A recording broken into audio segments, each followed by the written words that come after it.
Ok, on y va.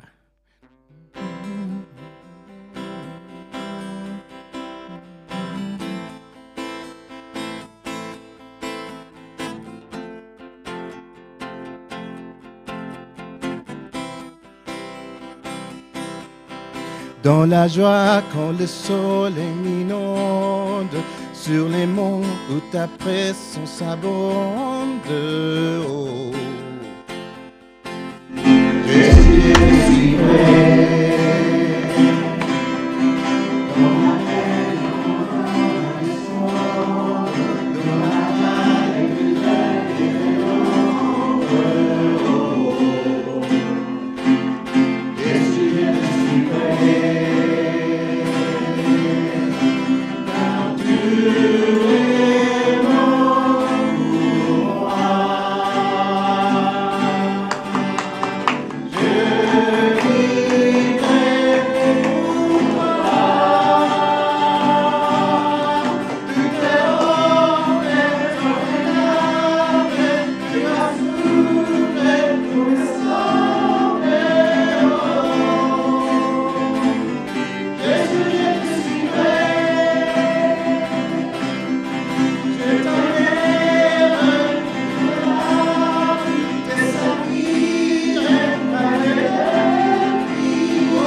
Merci beaucoup.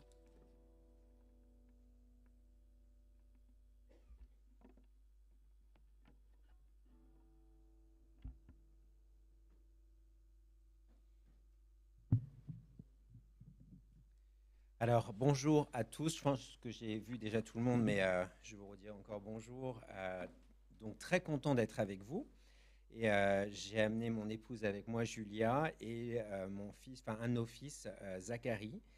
Et ça fait plusieurs fois que je viens déjà à l'église, donc il y a quand même des têtes familières, mais il y a des nouvelles têtes que je n'avais pas vues encore, et donc je suis très très content de vous voir. Elcio m'avait proposé 3 sujets, et donc j'ai choisi un sujet, c'est justement l'Église de Christ. Et quel est votre appel? Et s'il y a une chose qui est certaine, c'est que quand on est chrétien et quand on appartient à l'Église du Seigneur, eh bien, Dieu nous demande de ne pas être simplement des spectateurs, il nous demande d'être des acteurs. Et c'est important de pouvoir s'engager dans l'Église, de pouvoir être impliqué dans l'Église, de pouvoir faire des choses dans l'Église. S'il y a un endroit où on peut faire des choses, eh bien, c'est bien dans l'Église. Mais c'est important aussi de le faire avec une certaine attitude, un certain état d'esprit. Et je vous propose d'aller dans Philippiens chapitre 2, versets 5 à 11, où on va parler de Jésus le serviteur. Jésus le serviteur, et en même temps, on va parler d'un appel pour servir. Alors, Philippiens chapitre 2, versets 5 à 11, il est écrit « Entre vous, conduisez-vous comme des gens unis au Christ Jésus. Lui, il est l'égal de Dieu parce qu'il est Dieu depuis toujours. Pourtant, cette égalité, il n'a pas cherché à la garder à tout prix pour lui. Mais tout ce qu'il avait, il l'a laissé. Il s'est fait serviteur, il est devenu comme les hommes, et tous voyaient que c'était bien un homme. Il s'est fait plus petit encore, il a obéi jusqu'à la mort et il est mort sur une croix. C'est pourquoi Dieu l'a placé très haut et lui a donné le nom qui est au-dessus de tous les autres noms. Alors tous ceux qui sont dans le ciel, sur la terre et chez les morts tomberont à genoux quand ils entendront le nom de Jésus. Et tous reconnaîtront ceci, Jésus-Christ est le Seigneur, pour la gloire de Dieu le Père. Et c'est pourquoi, amis très chers, obéissez à Dieu comme vous l'avez toujours fait, obéissez-lui, non seulement quand je suis là, mais encore plus maintenant que je suis absent, avec un grand respect pour Dieu et en tremblant travailler pour être sauvé. Prions. Seigneur, merci pour ce temps et merci aussi pour la possibilité d'ouvrir ta parole et de bien comprendre à quoi servait Jésus, pourquoi il est venu sur notre terre et aussi voir comment il peut nous inspirer aujourd'hui. Et aide-nous simplement à être ouverts à cet enseignement, à comprendre là où ça vient nous chercher et peut-être comment on peut s'approprier cette parole dans notre propre vie aujourd'hui. Au nom de Jésus. Amen. Alors, aujourd'hui, on va parler de cela. Demain, on parlera justement des dons que Dieu nous a donnés et comment on peut mettre ces dons en pratique dans l'Église locale. D'accord ? Mais le texte qu'on vient de lire est un rappel aux Philippiens que le plus bel exemple de serviteur, eh bien, ça reste quand même Jésus-Christ. D'accord ? C'est quand même celui qui nous inspire le plus, qui doit nous inspirer le plus. Et ce qui est intéressant, on va parler beaucoup de l'attitude aujourd'hui du service. D'accord ? On vit dans un monde où on nous pose beaucoup de questions sur notre plan de carrière, sur notre ambition, nos ambitions. Hein. Quand on va chercher un travail et quand on est en recrutement, on vous demande souvent quelles sont vos ambitions. Pas simplement salariales, mais quelles sont vos ambitions en termes de travail, ce que vous aimeriez faire. Et donc, c'est bien d'avoir de l'ambition, c'est bien d'avoir une vision. En même temps, c'est bien aussi de se mettre vraiment dans la main de Dieu et de se dire, est-ce que ça vient de moi ou est-ce que ça vient de Dieu? Est-ce que c'est une ambition personnelle ou c'est vraiment ce que Dieu me met à cœur de faire? Est-ce que ce sont des choses que je veux faire par mes propres forces ou alors est-ce que je le fais parce que Dieu m'a vraiment appelé à faire cela et m'a vraiment équipé à faire cela? Paul révèle que le Seigneur Jésus-Christ a abandonné son trône en or en faveur d'une bergerie. Nous voyons la majesté au milieu de la folie. Nous voyons la routine de la vie exploser avec la venue de notre Rédempteur. Et c'est le portrait parfait de la divinité qui entre dans le monde, par terre, sur le sol d'une bergerie. Avec ceci à l'esprit, Paul rappelle aux chrétiens en Philippie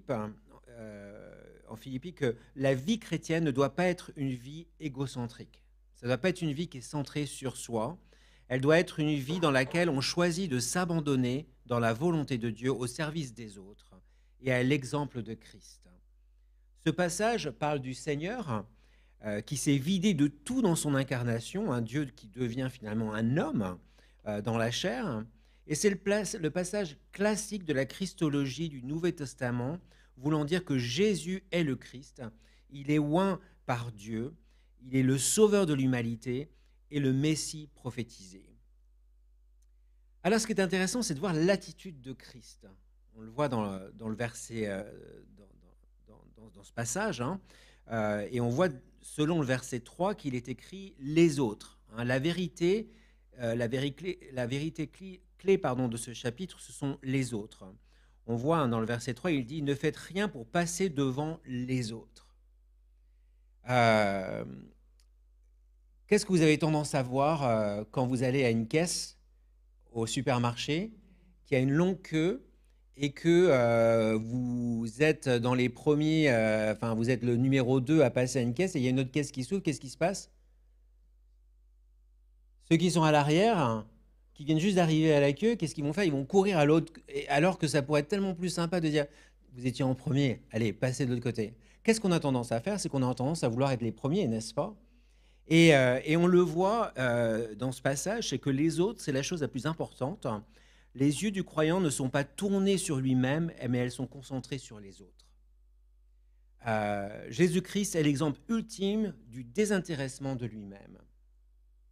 Jean chapitre 13, versets 12 à 17, nous dit « Après leur avoir lavé les pieds et avoir repris ses vêtements, il se remit à table et leur dit « Comprenez-vous ce que je vous ai fait ? Vous m'appelez le Maître et le Seigneur, et vous dites bien, car je le suis. Si donc je vous ai lavé les pieds, moi le Seigneur et le Maître, vous aussi vous devez vous laver les pieds les uns aux autres. Car je vous ai donné un exemple afin que vous aussi vous fassiez comme moi je vous ai fait. En vérité, je vous le dis, le serviteur n'est pas plus grand que son Seigneur, ni l'apôtre plus grand que celui qui l'a envoyé. Si vous savez cela, vous êtes heureux, pourvu que vous le mettiez en pratique. » Cette idée de laver les pieds, c'est cette idée d'humilité. Cette humilité, ce service, c'est rendre honneur à quelqu'un. Et Jésus n'avait pas de problème à être à la fois Dieu sur terre, mais laver les pieds de ses disciples. Et on voit cet esprit de Christ dans le verset 5, hein, c'est un esprit qui est vraiment un esprit soumis. Notre manière de penser va définir notre manière d'agir. Ce que vous êtes à l'intérieur, c'est ce que vous allez être à l'extérieur. Dans 1 Corinthiens 2,16, ça parle de l'homme spirituel à la pensée de Christ. L'homme spirituel à la pensée de Christ. La pensée, l'esprit de Christ veut dire avoir l'attitude que Christ a montrée. C'est-à-dire, je ne peux pas garder mes privilèges pour moi-même, je dois les utiliser pour les autres, et pour faire cela, eh bien, je les mets de côté. Je suis prêt à payer le prix qu'il faut payer pour pouvoir servir les autres et ressembler à Christ.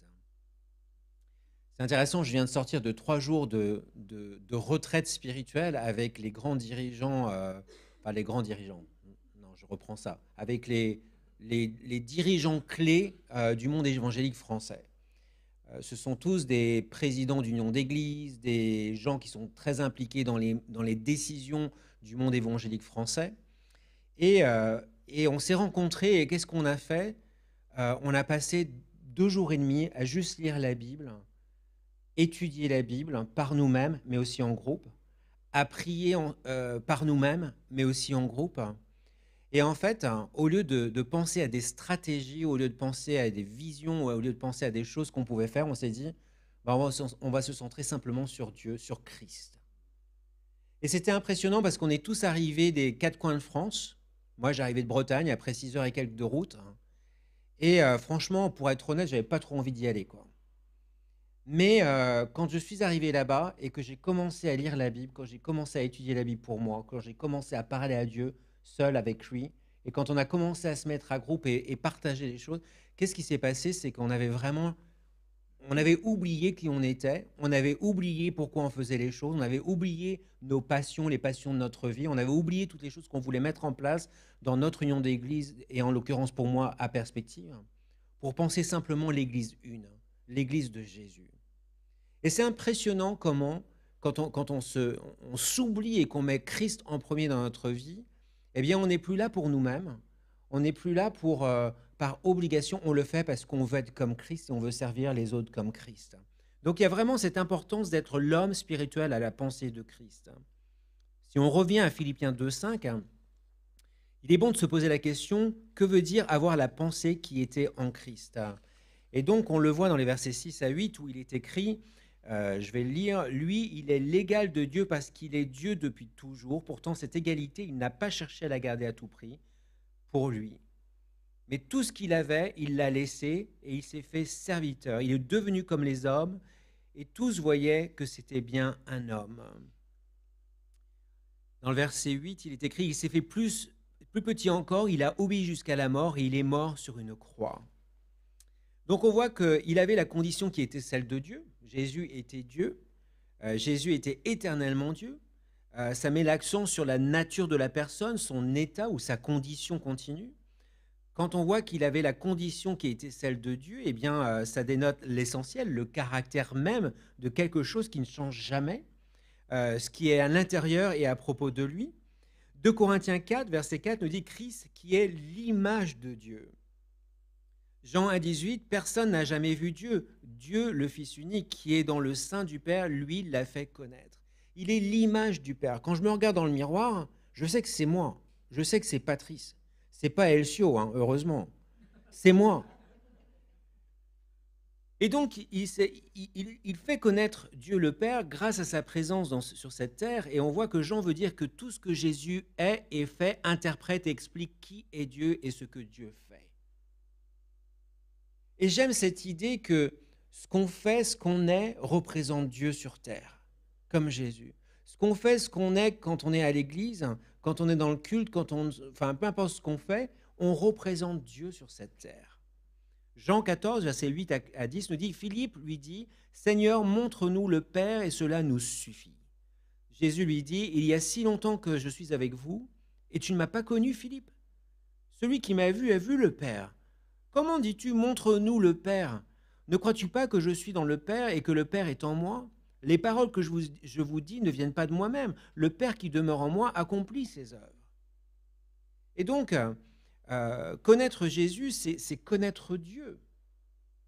Colossiens 1, verset 15 nous dit « Il est l'image du Dieu invisible, le premier-né de toute création. » C'était comme une icône, une représentation. C'était cet effet miroir. J'ose dire une copie, mais non, ce n'était pas une copie. Il était Dieu, il n'était pas vraiment une copie, il était Dieu. Mais vous savez, il y a des copies qui nous permettent de voir un Rembrandt ou un Cézanne ou peu importe. Ce n'est pas la vraie peinture, mais c'est cette imitation. Et Jésus, il était ça. Mais il n'était pas une copie, il était le vrai truc. Jésus-Christ est l'image parfaite, l'exactitude de Dieu, la ressemblance exacte de Dieu, et il est dans la forme véritable de Dieu, et ceci depuis l'éternité. Et en décrivant Jésus de cette manière, Paul souligne qu'il est à la fois la représentation et la manifestation de Dieu. Il est complètement Dieu dans toutes ses formes. Hébreux 1, verset 3 nous dit « Ce Fils qui est le rayonnement de sa gloire et l'expression de son être, soutient toutes choses par sa parole puissante après avoir accompli la purification des péchés. Et il s'est assis à la droite de la majesté divine dans les lieux très hauts. » Donc Jésus-Christ est la représentation de Dieu lui-même, le rayonnement de sa gloire. Jean 8, 12 nous dit « Jésus leur parla de nouveau et dit « Moi je suis la lumière du monde. Celui qui me suit ne marchera point dans les ténèbres, mais il aura la lumière de la vie. » Donc Jésus, dans ses paroles, exprime sa nature, son être, il exprime son essence. Le Fils est l'empreinte parfaite, la représentation exacte de la nature et de l'essence de Dieu dans le temps et dans l'espace. C'est pourquoi Jésus pouvait dire ce qu'il a fait dans Jean chapitre 8, verset 58. Jésus leur dit, en vérité, je vous le dis, avant qu'Abraham fût, moi je suis. Dans le verset 6 de Philippiens, on voit qu'il n'a pas cherché à arracher d'être égal à Dieu. Ça veut dire quoi, ça? C'est quelque chose qu'on embrasse, un trophée qu'on veut et on se bat pour le gagner. Se cramponner à quelque chose, garder précieusement et à tout prix. Et il en va de notre survie. Et parfois, on voit les gens qui s'accrochent à des choses dans le monde du travail. On voit des gens qui s'accrochent à des choses par rapport à des lois, par exemple. C'est acquis quelque chose qu'on a gagné sur le plan social, on ne va pas le perdre, donc on va se battre, on va aller faire des manifestations pour cela, parce que c'est de l'acquis. Et vous savez, ce qui est triste, c'est qu'on voit ça aussi dans les églises parfois. Des gens qui s'accrochent à des positions, à des choses, c'est un dû. Et donc, ça leur appartient. Il n'y a que eux qui peuvent faire. Et le problème, c'est que c'est comme une chape de plomb sur l'église. On s'aperçoit à un moment que l'Église stagne, que l'Église ne fonctionne pas bien, que l'Église n'évolue pas. Pourquoi? Parce que il y a une petite aristocratie qui s'est créée dans l'Église et puis tout est dirigé par quelques personnes et jamais ils vont donner leur rôle à quelqu'un d'autre. Jamais, ça leur appartient. C'est pas du tout ce que Jésus demande ici. Et Jésus, il n'a pas cherché non plus à être égal à Dieu le Père.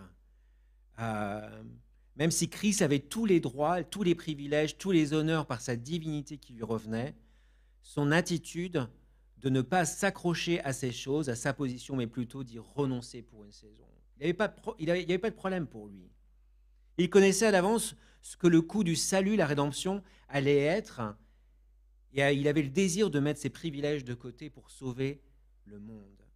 Il n'a pas considéré que son statut était un trésor si important qu'il ne pouvait y renoncer.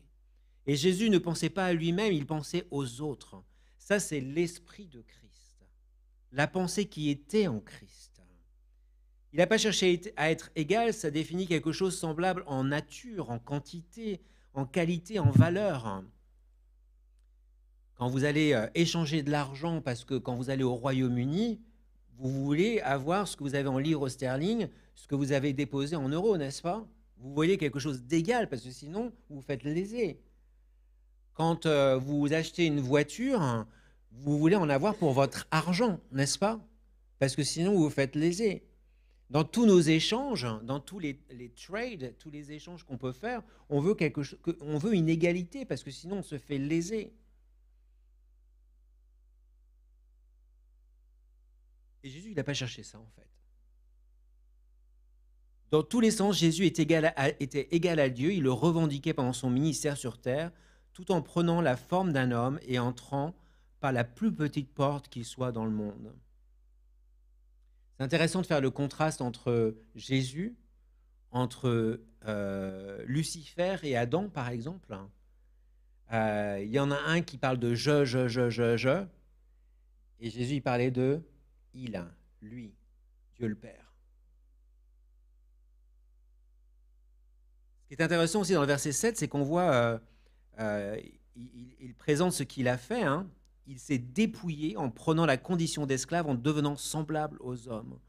En s'incarnant en homme, il a volontairement laissé de côté ses privilèges, il s'est débarrassé de tout ce qu'il aurait pu revendiquer être à lui, ses droits, son besoin de respect. Cette renonciation venait de lui. De plus, Jésus a renoncé et mis de côté ses privilèges dans d'autres choses. Bien qu'il possède une essence divine, il a mis de côté l'expression de son essence. Il n'a jamais cessé d'être Dieu. D'accord ? Il faut bien comprendre cela. Il n'a jamais cessé d'être Dieu. Dieu peut changer de forme, mais il ne peut pas cesser d'être Dieu. De toute façon, quand je me vois moi, quand je vois les photos de moi quand j'avais 15 ans et quand je vois mes photos de moi aujourd'hui à 53 ans, j'ai un petit peu changé. Mais je suis toujours pas triste. Dieu s'est vidé, non pas de sa nature divine ou de ses attributs, mais de tout ce qui était à l'extérieur, ce qui était la manifestation visible de Dieu. Quelle grâce! Quelle grâce! Il est venu du ciel sur la terre, de la gloire à la honte, de statut de maître à celui d'esclave, de la vie à la mort, même jusqu'à la croix. Avez-vous remarqué en lisant les 4 évangiles que c'est Jésus qui servait les autres et non les autres qui le servaient? Il était le serviteur des pécheurs, il était le serviteur des prostituées, des collecteurs d'impôts, des malades, de ceux qui étaient dans la tristesse. Le service est la deuxième marque d'un esprit soumis à Dieu. Qu'a-t-il fait pour nous en venant sur la terre? La gloire du ciel, renonciation de lui-même. En étant sur la terre, il a laissé tomber la gloire d'une relation face à face avec Dieu. La démonstration extérieure et continuelle et cette gloire, de même que la joie et le plaisir qu'elle procurait. Jean 17,5, il est écrit « Et maintenant, toi, Père, glorifie-moi auprès de toi-même, de la gloire que j'avais auprès de toi avant que le monde fût. » On voit la gloire du ciel, cette renonciation qu'il il renonce carrément son statut qu'il avait dans le ciel. On voit aussi qu'il n'y avait pas de discussion entre lui et Dieu le Père, quoi. Il n'y avait pas de problème de soumission au Père. Pendant son incarnation, Christ se soumettait complètement à la volonté de son Père. C'est intéressant. Alors, dans le monde du travail, c'est peut-être un peu plus simple parfois, parce qu'en fait, tu es payé et le directeur, le patron va te dire quoi faire. Et si tu n'es pas content, tu te barres, quoi, tu pars. De toute façon, tu es payé pour un travail et tu ne vas pas aller questionner ton patron s'il te demande de faire des choses. Voilà, c'est lui le patron. Mais dans le milieu chrétien, parfois, c'est vraiment intéressant, quoi. Hein. On s'aperçoit qu'il y a des statuts, il y a des petites choses qui se passent. Hein. Et on va te demander de faire un truc et tu dis, attends, mais moi, je dois faire ça. Mais attends, lui, pourquoi pas, quoi. Moi, j'ai fait des études de théologie. Moi, j'ai fait ça. Ça fait 10 ans que je suis dans l'église. Pourquoi je devrais faire ça? Vous voyez ce que je veux dire? Ça ne se passe pas ici à Châteauroux, n'est-ce pas? Non, non.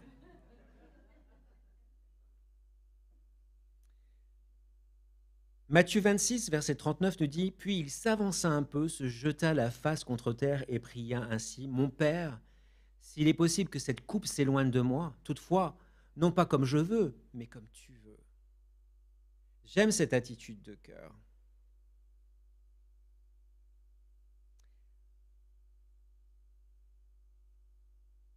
Ça me fait rire parce que je pensais à un truc. J'aime bien servir, en fait. J'aime beaucoup servir. Et je sers de bien des manières. Mais avec l'équipe de direction qu'on a à Perspective, tu les connais bien, on a tous ce même esprit de service. On se sert. Et l'autre jour, alors c'est marrant parce que quand on est tous sur Paris, on dort, le siège social à Paris, c'est un grand appartement, on a plusieurs salles, et on a installé des clics-clacs partout. Vous voyez ce que c'est les clics-clacs, les petits canapés fauteuils là qu'on tire. Et tous les directeurs dorment dans des clics-clacs à Paris, pour éviter de payer des hôtels, pour éviter que l'église de Châteauroux ait à donner encore plus d'argent à Perspective.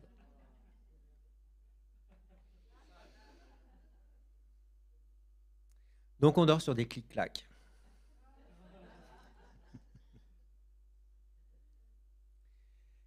Mais l'autre jour, j'étais vraiment touché parce qu'en fait, en étant le président, je me vois égal à tout le monde, bien que dans ma fonction, je suis président et je l'assume pleinement, quoi. Et je sais que je suis président et que même si je suis égal devant Dieu à tout le monde, ma fonction fait que je suis différent. Et je dois l'assumer et je l'assume totalement.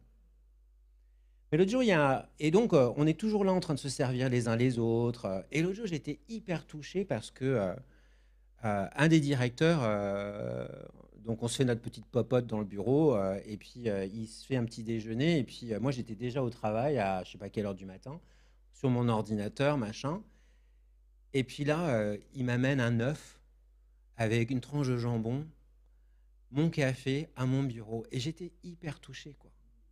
Pourquoi est-ce que je me suis dit, le gars il n'avait pas besoin de faire ça, mais il l'a fait parce que bah, il m'aime, et parce que c'est son attitude de cœur. Et je me dis, si on peut avoir cette attitude de cœur, si on se sert les uns les autres, à un moment, on va être servi. Il ne faut pas attendre juste à être servi, cependant. On doit apprendre à servir les autres. Et à un moment, on est tous au bénéfice de cela quand on a cette attitude. Vous voyez ce que je veux dire? Mais si j'attends que moi, je sois servi, à un moment, j'ai dit à ma femme, j'ai envoyé un petit message, je lui ai envoyé une photo, j'y croyais pas, quoi. J'avais un œuf devant moi, le matin, c'était trop sympa. Même Julia me le fait même pas. Non, je blague. C'est faux. Elle me le fait de temps en temps. Mais la réalité, c'est que j'étais vraiment touché. Et puis j'ai dit, mais c'est vraiment touchant qu'il ait fait ça, quoi. Et elle me dit, mais c'est ce que tu fais pour les autres. Et alors je le dis en toute humilité, c'est pas pour. Mais c'est juste dire cette attitude qu'on peut avoir. Quand on a cette attitude de cœur dans l'église locale, il y a des choses formidables qui se passent. Non seulement on a un exemple pour les autres, mais les autres nous le rendent bien aussi. Vous voyez ce que je veux dire?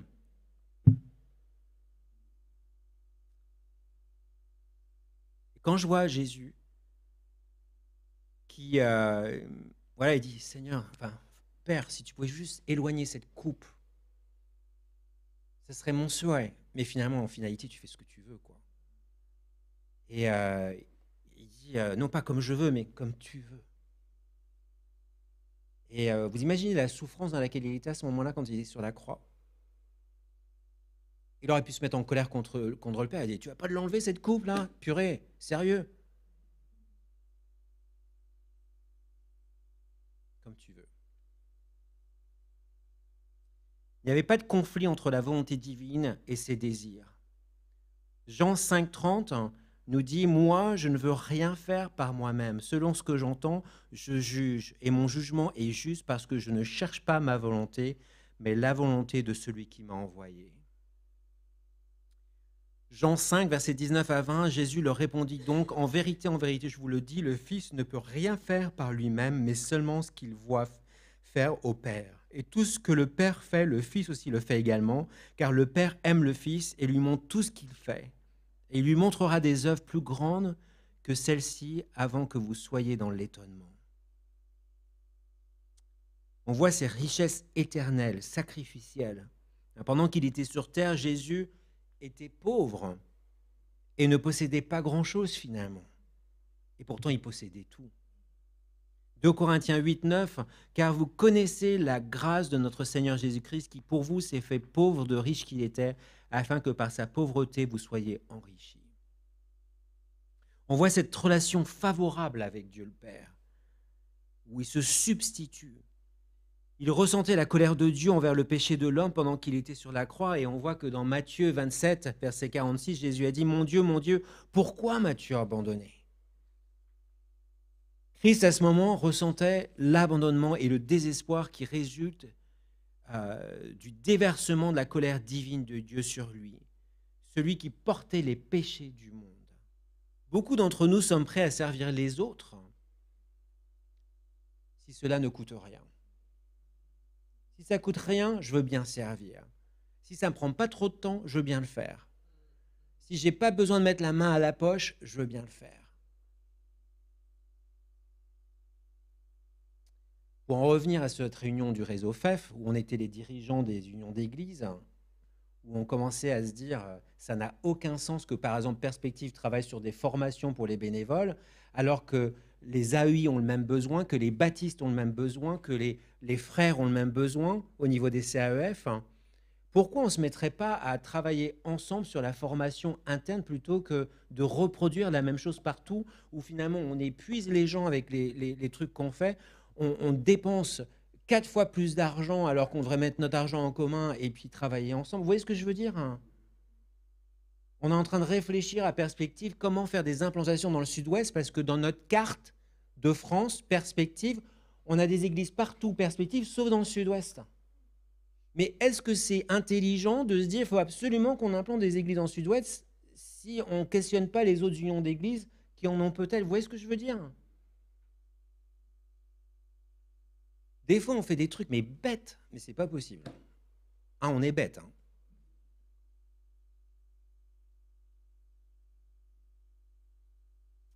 Et donc, on discute, on réfléchit, et à un moment, on s'est dit, bah, si on est prêt à faire ça, est-ce qu'on est prêt aussi à mettre de l'argent ensemble pour la formation?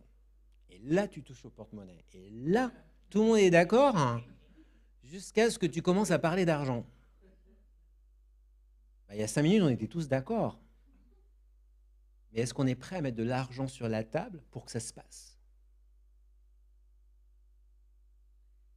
Et on s'aperçoit qu'on est quand même beaucoup comme ça aussi, hein. On est prêt à servir dans l'église à partir du moment où ça ne coûte rien. Je ne parle pas pour tout le monde, hein. Mais s'il y a un prix à payer, on perd souvent ce désir de servir. Et Jésus a été obéissant jusqu'à la mort. Il a payé le prix jusqu'à la fin. Un ministère qui ne coûte rien n'accomplit rien. S'il y a quelques bénédictions, alors il doit y avoir des sacrifices. La personne qui a un esprit soumis n'évite pas les sacrifices. Il vit pour la gloire de Dieu et le bien-être des autres. Et si payer un prix honore Dieu et aide les autres, eh bien il a la volonté de le faire. C'était l'attitude de Paul dans Philippiens 2, verset 17, Timothée dans Philippiens 2, verset 20, Épaphrodite dans Philippiens 2, verset 30. Le sacrifice et le service vont de pair si le service est vraiment un vrai ministère chrétien. Le test d'un esprit soumis n'est pas combien nous sommes prêts à endurer la souffrance, mais plutôt combien sommes-nous prêts à sacrifier. C'est un des paradoxes de la vie chrétienne. Plus on donne et plus on reçoit, plus on sacrifie et plus Dieu bénit. Et c'est pourquoi un esprit qui est soumis conduit à la joie et nous permet d'être plus comme Christ. 2 Corinthiens 5, verset 21, celui qui n'a pas connu le péché, il a fait devenir péché pour nous, afin que nous devenions en lui justice de Dieu. J'arrive à la fin. Et on voit la reconnaissance du Père envers son Fils dans les versets 9 à 11. Il est écrit, « C'est pourquoi Dieu l'a placé très haut et lui a donné le nom qui est au-dessus de tous les autres noms. Alors tous ceux qui sont dans le ciel, sur la terre et chez les morts tomberont à genoux quand ils entendront le nom de Jésus. Et tous reconnaîtront Jésus-Christ est le Seigneur pour la gloire de Dieu le Père. » On voit cette exaltation, l'exaltation. Une question que j'ai envie de vous poser, c'est comment est-ce que vous exaltez Dieu dans votre vie? Comment élevez-vous le plus haut dans votre vie, dans votre service, dans ce que vous faites? L'exaltation ne concernait pas la nature de Christ ou sa place éternelle dans la Trinité. Sa place, il l'avait. D'accord, c'était déjà acquis. Mais plutôt son identité en tant que Dieu homme. De plus, en recevant de nouveau sa gloire, la nouvelle position de Christ en tant qu'homme Dieu lui a donné des privilèges qu'il n'avait pas avant. S'il n'avait pas vécu parmi les hommes, il n'aurait pas pu s'identifier à eux et intercéder pour eux. Hébreux 4, versets 15 à 16 nous dit « Car nous n'avons pas un souverain sacrificateur incapable de compatir à nos faiblesses. Mais il a été tenté, comme nous à tous égards, sans commettre de péché. S'il n'était pas mort sur la croix, il n'aurait pas pu être élevé du plus bas, de retour au ciel comme substitut pour nos péchés. Il a vaincu l'enfer, la mort et le péché. » Et on voit la confession, en fait, dans les versets 10 à 11, tout l'univers est appelé à adorer Jésus-Christ comme Seigneur. Les anges dans le ciel, dans Apocalypse 4. Les esprits de ceux qui ont été rachetés dans Apocalypse 4, versets 10 à 11. Les croyants de la terre qui vivent dans l'obéissance, dans Romains 10, 9. Je vous donnerai mes notes, je les donnerai à Elcio, il pourra vous les passer. Les rebelles même, désobéissants, un jour devront confesser Dieu. Vous vous rendez compte que chaque personne sur cette terre, un jour fera face à Dieu à un moment ou à un autre? Et il vaut mieux être trouvé fidèle, soumis, reconnaissant, plutôt que d'être forcé à reconnaître la grandeur de Dieu.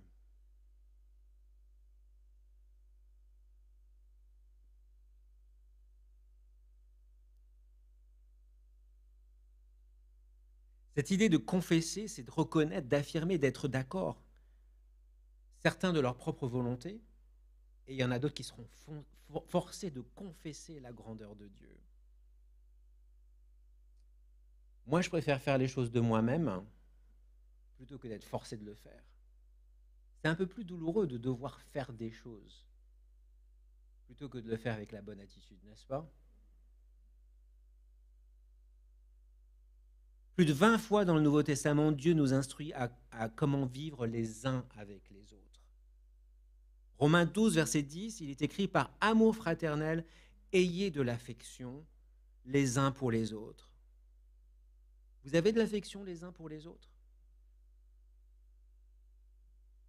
J'ai reçu un mail hyper méchant cette semaine. Hyper désagréable. Ça m'arrive des fois. Et en tant que leader, il faut accepter le fait que des fois, il y a des gens qui vous détestent, qui vous haïssent. Et je me suis posé la question parce que dans un premier temps, je me suis dit, mais quel abruti, quoi. Enfin, c'est ce que je me suis dit, je suis honnête avec vous, parce que je pense comme ça des fois.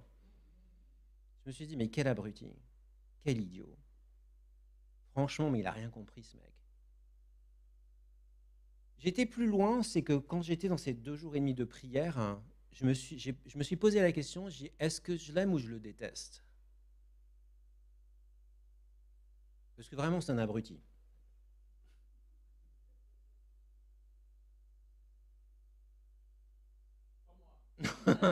Oh, excuse-moi, j'avais pas réalisé que j'avais le regard sur toi, excuse-moi. Je me tourne, je regarde le ciel. Donc c'est pas Elcio. Mais en fait, je pouvais vraiment dire, des fois je veux dire, je déteste cette personne, je supporte pas, mais des fois c'est sur le coup de la colère, quoi. Mais en fait, je me suis vraiment posé la question, est-ce que déjà je déteste cette personne? Et je me suis dit, mais non, même pas en fait. Ce serait compliqué de travailler avec cette personne, mais est-ce que je le déteste? Non, j'ai de l'amour en fait. J'ai de la compassion, j'ai de l'empathie pour cette personne.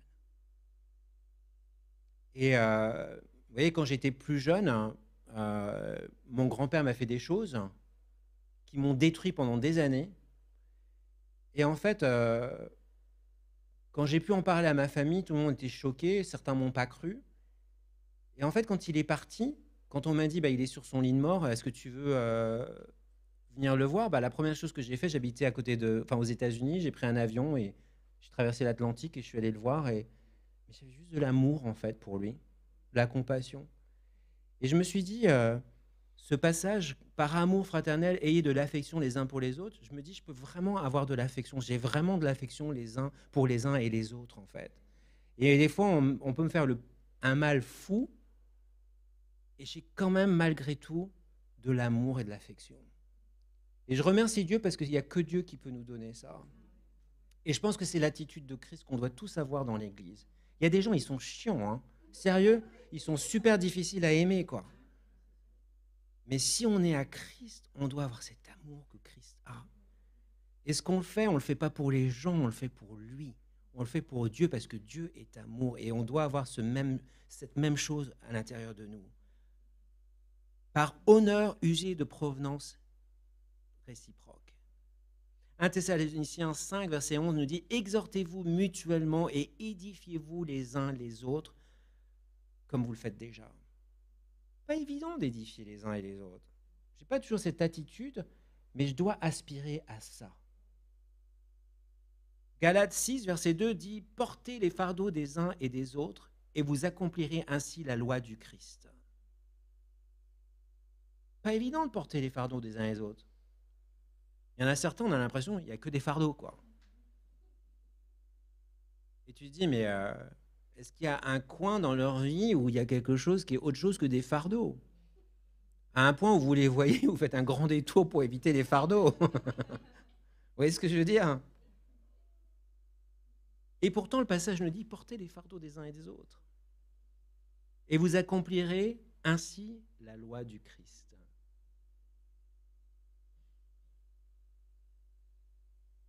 Il y avait une femme dans notre église avant, sans donner de détails, mais c'était impressionnant, quoi. T'osais même pas lui demander si ça allait bien, quoi. Et j'avoue que c'était un vrai test de patience, quoi. Et pourtant, Dieu nous demande cela, quoi, de porter les fardeaux des uns et des autres. Et si on ne peut pas le faire dans l'église, où est-ce qu'on va le faire? Romains 14, verset 13 nous dit « Ne nous jugeons donc pas les uns les autres, usez plutôt de votre jugement pour ne pas mettre devant votre frère une pierre d'achoppement ou une occasion de chute. » Pas évident de ne pas juger, hein. On peut avoir un esprit critique et de jugement. Et en même temps, il y a une place pour le jugement. Vous vous rappelez l'histoire de la poutre et la paille, hein, mais enlève d'abord ta poutre, la poutre qui est dans ton œil, et ensuite tu pourras. Il n'y a rien de pire de juger les gens quand tu vois même pas que tu as un truc sur la tête, là. Et Romains 15, 14 nous dit « Vous êtes pleins de la connaissance et capables de vous avertir les uns les autres. » Et les autres, c'est le mot-clé dans le vocabulaire du chrétien qui exerce un esprit de soumission. Où est-ce que les autres se placent dans votre vie? Où est-ce que les autres se placent dans votre église? Où est-ce que les autres se placent dans votre intention de servir? C'est quoi votre motivation pour servir le Seigneur dans l'église, ici à Châteauroux? Alors déjà, la première question, c'est est-ce que vous servez? D'accord? Déjà, c'est une chose, on verra ça demain. J'ai repéré toutes les têtes qui sont là, vous avez intérêt d'être là demain, hein, parce que... Mais, non, mais je t'ai repéré. T'aurais pas dû mettre ce t-shirt-là. mais ce que je veux dire, c'est que, déjà, est-ce que vous servez? Mais la deuxième chose, c'est pourquoi vous servez? Quand on était encore à cette fameuse retraite avec les dirigeants, là, il y a une chose qui est ressortie dans toutes les unions d'église, c'est qu'il y a toujours une ou deux personnes qui font quelque chose pour exister. Il y a des gens, leur vie, elle est tellement nulle à l'extérieur, ils n'existent pas, ils n'ont aucun statut, qu'en fait, le seul endroit où ils existent, c'est au travers de ce qu'ils font à l'église. Et alors on le voit aussi parfois avec des pasteurs, mais on le voit aussi des fois avec des assistants pastoraux, des gens qui vont prêcher, des gens qui vont... Ils ont une audience, mais ils ont pas ça dans leur vie à l'extérieur. Donc en fait, ils en profitent, ils kidnappent l'église avec voilà, parce que vous êtes là, vous pouvez pas bouger. Et donc, mais est-ce que c'est la bonne raison de servir? Non, c'est pas ça. On sert parce qu'on veut servir le Seigneur d'abord. On veut le faire avec la bonne attitude de cœur. On veut contribuer dans la vie de notre Église parce qu'on a envie de donner. Dieu nous a donné quelque chose, on a envie de donner. Mais on le fait en toute humilité comme le Seigneur l'a fait. Pas pour exister, pas pour avoir un statut. Alors, on sait qu'on ne le fait pas de toute façon dans le ministère pour avoir de l'argent, parce que tous les gens qui sont dans le ministère, ils ne sont pas riches. Donc, mais vous voyez ce que je veux dire? Hein. C'est que c'est tellement facile de servir le Seigneur pour en fait se servir soi-même. Et j'espère que c'est juste pas ça ici, à Châteauroux. Prions. En fait, non, vous savez ce qu'on va faire? Avant de prier, on peut se donner 3-4 minutes. Et je vais vous demander de réfléchir à ce que vous avez entendu. Et déjà vous poser la question, est-ce que je suis engagé dans l'Église? Est-ce que je fais quelque chose dans cette Église? Si votre réponse c'est non, alors posez-vous la question, pourquoi je ne suis pas engagé dans cette Église? Pourquoi je ne fais rien aujourd'hui dans cette Église? Et gardez vos réponses pour vous, d'accord? Mais si vous êtes engagé, posez-vous la question, est-ce que l'attitude de mon cœur dans ce que je fais est bonne? Est-ce que je le fais par obligation parce qu'il n'y a personne d'autre qui le fait, donc si personne ne le fait, bah, ça ne va pas se faire, donc je vais le faire. Est-ce que ce que je le fais avec la bonne attitude de cœur parce que j'aime le Seigneur et j'aime les autres, j'ai envie de servir les autres? Passons quelques instants à la prière, chacun dans notre cœur, devant Dieu, à se poser ces questions-là. D'accord?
Seigneur, nous confessons que parfois, euh, nous nous faisons happer par la vie, par le travail, la famille, par toutes les choses qui nous embarquent dans la vie et qui font qu'on n'a plus de temps pour toi, pour te servir, hein, pour servir notre Église, pour servir nos frères et sœurs, notre famille.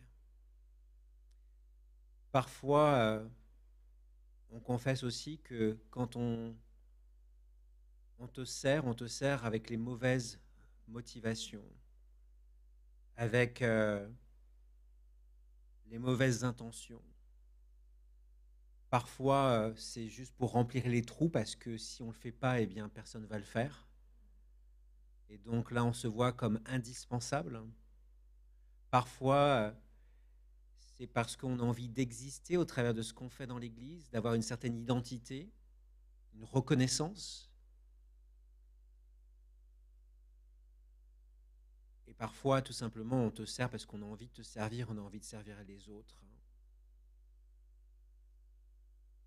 Et aide-nous ce week-end à nous replacer devant toi, à peut-être nous poser des questions justement par rapport à ce que nous sommes aujourd'hui, mais aussi ce que nous faisons. Et Bien sûr, il y a des saisons dans la vie où on peut s'engager, des fois on ne peut pas s'engager.